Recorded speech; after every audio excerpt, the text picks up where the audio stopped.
It's Friday. Things are going to be said. It is post-show time. It is post-show time. I was just given information that the Shell gas station close to the building here sells the one chip challenge, the hot chip, you know? It's called the one chip challenge. Tell me about the one chip challenge, because I've heard of it, but I'm not specifically in the loop on what it is. But you and producer Big Mike are super excited. It's like a diamond, I think, diamond shape, because there's a hot Dorito in there. Maybe it's not Dorito. So it really only comes with one chip? It's one chip, and you have to eat it, and you see how long you can go without drinking water or milk. And a lot of people throw up. Shaquille O'Neal cried. Wow, that's been going on for years. I've never tried it, but now that it's like in the vicinity, it's like within walking distance. I feel like next week we're going to try the one chip challenge. Are you down? I think you should. I will be running the equipment, so I need to stay medically sound. No, I'm talking on the Big Dumb Post Show. Oh, on the post show. Yeah.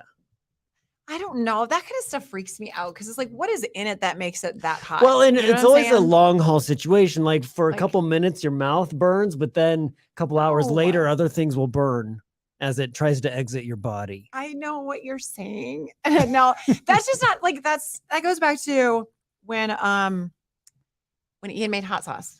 Remember that? And like there was leftover really hot peppers, and the boys in my house, they did all alpha maled, and they could not. They were like stuck thinking about these hot peppers. And they're like, we got to eat them. Who's going to eat them with me? They couldn't just like leave them. They had to like challenge each other on eating them. And it was like, and then they all hated it. And I just don't, it's the male pride. I don't get the male pride thing with eating. What did they hate most about it? All of the above. Everything that you're saying outside, like it was considered a one pepper challenge.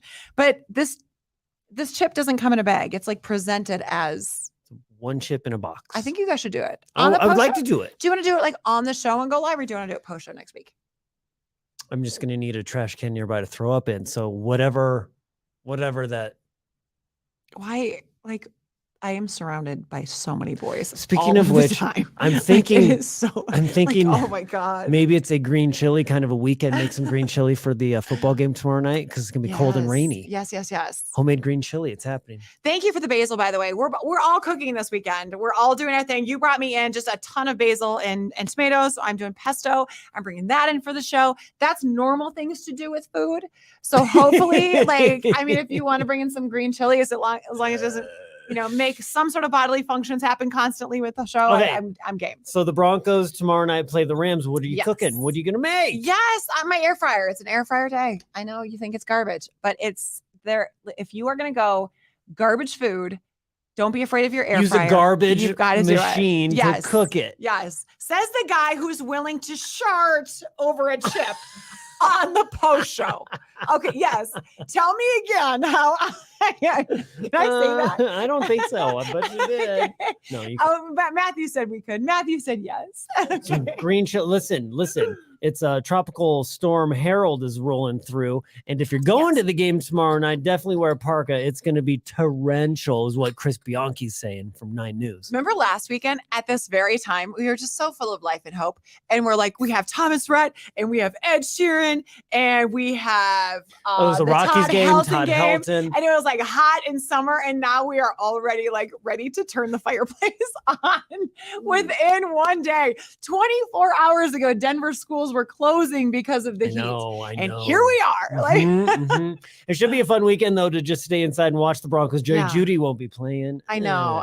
Everybody has anybody checked on him this morning? Do we know what it is? I haven't heard anything he was else. Carried off, had to be helped to. Yeah, Matthew, did our sports guys do anything before this show? Did they give any update?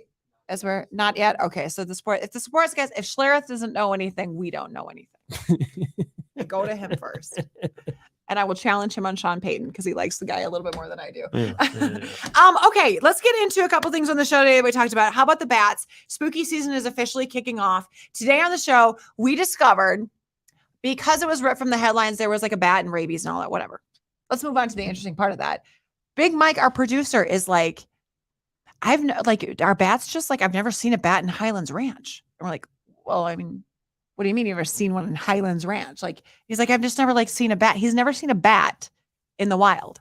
It's weird. Like in society. They're everywhere at dusk and all night long. They fly around eating mosquitoes. You have to, they're above you during the day, sleeping in trees, and then at dusk they come out. I live in Centennial, and if I'm playing with the kids, we'll say, "Oh, there's a Halloween bat. Oh, first Halloween bat of the night," and then they just name it that. It's start cuter. seeing them. Yeah. I know. It's such a dad hack, isn't it? Halloween bat. And then this week I went to work, and usually dawn this time of year, maybe it happens. Normally not so much if the sun's up or if the sun's really not coming up.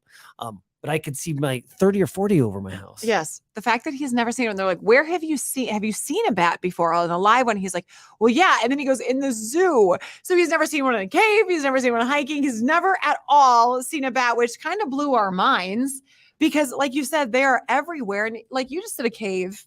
And I know it was like a cave of the winds. Yeah. Cave, but were there bats in there? No bats in there. No. Did you hear them?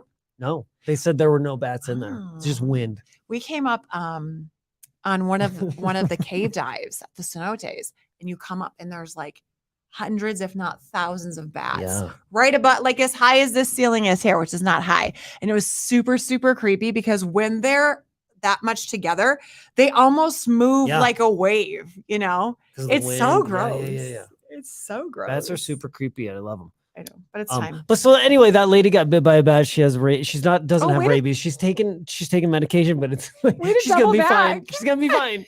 I know, but a little context. There was a bat bite in Littleton. Okay, coming up on Monday's show, we've got a new Fananigans that we're pretty excited about because we had to sing a jingle for it. Do you like Clint Black? The Hill Lady is back for Fananigans. We get asked quite a bit on Fananigans, like how you nominate somebody. You can go to the website, kygo.com. This week we rapped on it. It was fun. I love wrapping up a week just on a Friday. Like this is exactly what we're going to be like in the office too. Planning Monday show. We're all kind of like ready to start a weekend and ready to go. And I know we're all done being creative. All right. I think we should wrap it. Yeah. Let's do it. Anything else? We'll get you on Monday, guys.